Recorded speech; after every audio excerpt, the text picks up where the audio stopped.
हरे कृष्णा। एक समय की बात है, एक बहुत ही कंजूस व्यक्ति था। उस व्यक्ति का नाम दानचंद था। उसके पास धन तो बहुत था, परंतु उसने कभी किसी को दान नहीं दिया।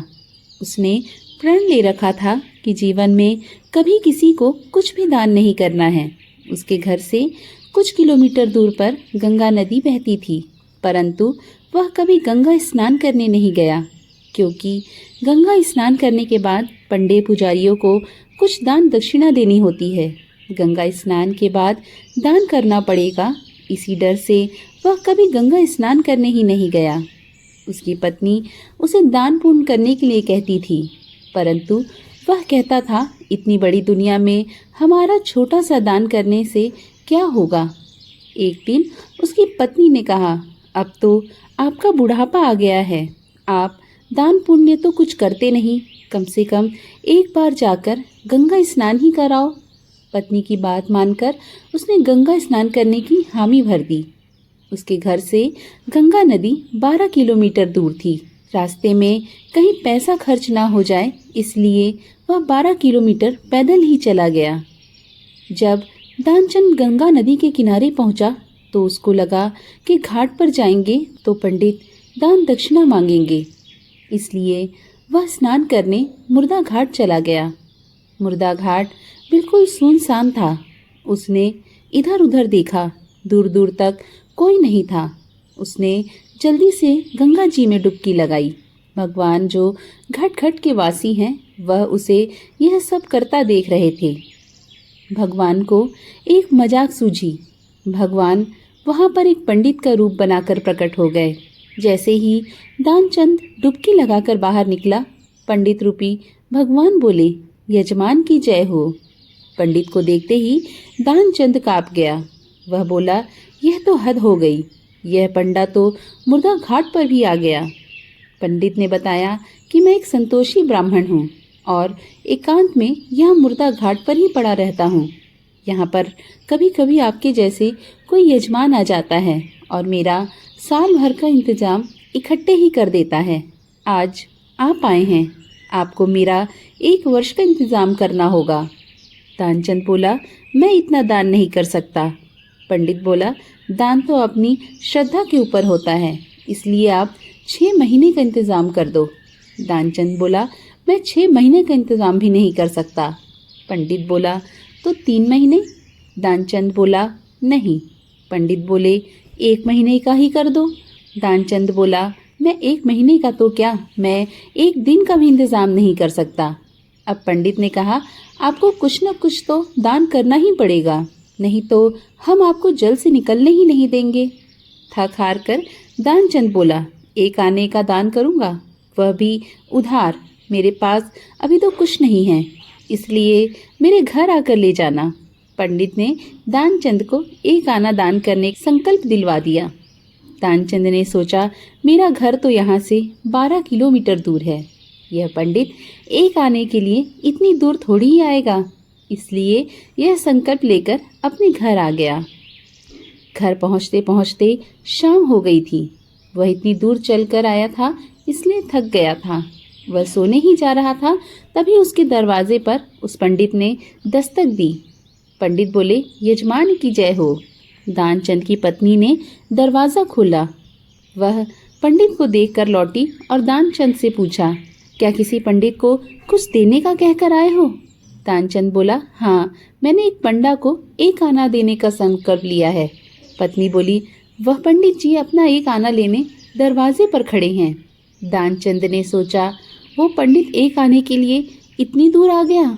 दानचंद ने पत्नी से कहा, जाकर उस पंडित से कह दो कि यजमान बीमार है, इसलिए 3-4 दिन बाद आए। पत्नी बोली, 1 आने की ही तो बात है, दे क्यों नहीं देते? दानचंद बोला, मैं किसी को कुछ नहीं देने वाला, जाकर उसे कह दो कि यजमान बीमार हैं, इसलिए कुछ दिन बाद आए। पत्नी ने दुखी जैसा मुंह बनाया और पंडित से बोली, महाराज, मेरे पति आज इतनी दूर पैदल चलकर गए थे, इसलिए वे बहुत थक गए हैं और बीमार हैं, इसलिए आप 3-4 दिन बाद आना। पंडित बोला, धन मिले या ना मिले, लेकिन वे हमारे यजमान हैं, यजमान बीमार हैं और पंडा चला जाए, ऐसा नहीं हो सकता। जब तक वह स्वस्थ नहीं हो जाते तब तक हम यहीं रहेंगे। हमारा यहाँ रहने का इंतज़ाम कर दो। हम यहीं पर प्रसादी बनाएंगे और यहीं पर भजन करेंगे और यहीं पर प्रसाद ग्रहण करेंगे। पत्नी लौट कर गई और उसने दानचंद को सारी बात बताई कि वह पंडित कह रहा है जब तक आप ठीक नहीं हो जाते वह यहीं रहेंगे। पत्नी बोली, इससे तो अच्छा उन्हें एक आना देकर रवाना करो। दानचंद बोला, एक आना क्या ऐसे ही आता है? मैं उस पंडित को कुछ नहीं देने वाला।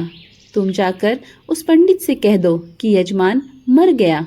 दानचंद को योग का अभ्यास था, इसलिए वह सांस रोककर पड़ गया।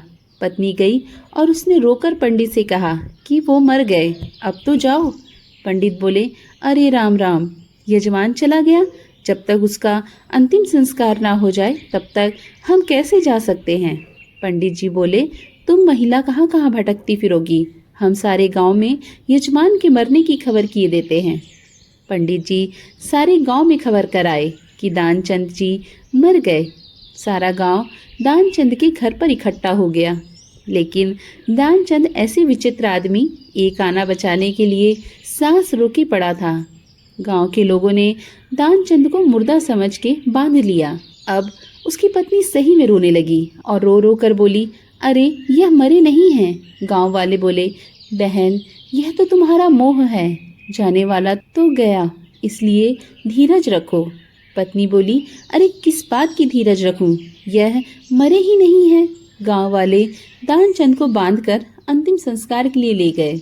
पत्नी बेचारी रोती रह गई, लेकिन वह विचित्र आदमी इतना सब कुछ होने के बाद भी सांस रोके पड़ा था। सबके साथ पंडित बने भगवान भी उसके पीछे पीछे चल दिए। भगवान ने सोचा, हद हो गई, हम कहीं नहीं हारे, पर आज तो इस दानचंद ने हमें भी हरा दिया।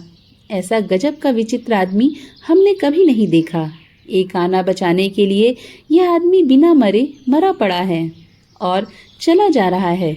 जब दानचंद को लकड़ियों पर रख दिया गया और केवल अग्नि लगानी ही शेष थी, तब पंडित रूपी भगवान बोले कि यह हमारे यजमान थे, हम इनकी मुक्ति के लिए इनके कान में कुछ मंत्र बोलेंगे। भगवान उसके कान के पास मुंह लेकर गए और बोले, मैं भगवान विष्णु हूँ, मैं वैकुंठ से तुमसे नाता जोड़ने आया हूँ। दानचंद ने जैसे ही सुना कि भगवान बोल रहे हैं, उसने धीरे धीरे आंखें खोली, लेकिन जैसे ही उसने देखा कि यह तो पंडित है, उसने फिर से आंखें बंद कर ली। भगवान बोले, हम हार गए, हम तुमसे कुछ नहीं लेंगे, तुम ही हमसे कुछ मांग लो। दानचंद धीरे से बोला, वह एक आना छोड़ दो बस। पंडित रूपी भगवान तथास्तु कहकर वहां से चले गए और दानचंद आंखें खोलकर उठ बैठा। दोस्तों, भगवान और मानव की ये अद्भुत हास्यपद कहानी आपको ज़रूर अच्छी लगी होगी। अच्छी लगी हो तो हमें नीचे बने कमेंट बॉक्स में ज़रूर बताएं। हम मिलेंगे ऐसे ही सुंदर कथाओं के साथ। तब तक के लिए राधे राधे।